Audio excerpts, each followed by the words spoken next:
പഠിക്കാൻ തുടങ്ങിയ പിന്നെ ഇവളിപ്പോ നല്ലോണം ഇംഗ്ലീഷും മലയാളം ഒക്കെ വായിക്കുന്നുണ്ട് കേട്ടോ. അവളിവിടെ ഉച്ചത്തിൽ വായിപ്പിക്കുന്നതൊക്കെ കേക്കാം. ഇപ്പൊ ഇവക്ക് ക്ലാസ്സിലെ പരീക്ഷയ്ക്കൊക്കെ നല്ലോണം മാർക്കൊക്കെ ഉണ്ട്. എന്നാ പിന്നെ ഞാൻ ചായ എടുക്കാമേ. വേണ്ടെന്നേ. അല്ല, കുടിച്ചിട്ട് പോന്നേ. എന്നാ ശരി. മോളുടെ ഇവിടെ ട്യൂഷന് വരാനാ ഇവക്ക് കൂടുതൽ ഇഷ്ടം. ആണല്ലേ?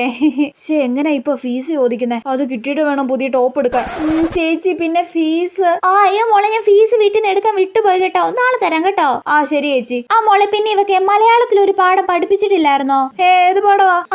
മലയാളം അല്ല, ഇംഗ്ലീഷ്. ഇംഗ്ലീഷിൽ ഏത് പാടവാ? ഏതോ പാഠം പഠിപ്പിച്ചില്ലെന്ന് ഇവൾ എന്നോട് വന്ന് പറഞ്ഞായിരുന്നു. ഏത് പാടാ മോളെ? ഫീസ് ചോദിച്ചപ്പോ തള്ളയുടെ അടവ് കണ്ടില്ലേ? ആ പാഠം പഠിപ്പിച്ചില്ല, ഈ പാഠം പഠിപ്പിച്ചില്ല, അത് പഠിപ്പിച്ചില്ല, ഇത് പഠിപ്പിച്ചില്ല. എപ്പോ ഫീസ് ചോദിച്ചാൽ ഈ ഡയലോഗ് അടിക്കും. മോളെ, ദേ ഈ പാഠം. അത് പഠിപ്പിച്ചായിരുന്നല്ലോ. ഞാൻ പഠിപ്പിച്ചില്ലേടി? എനക്കറിഞ്ഞൂടാ.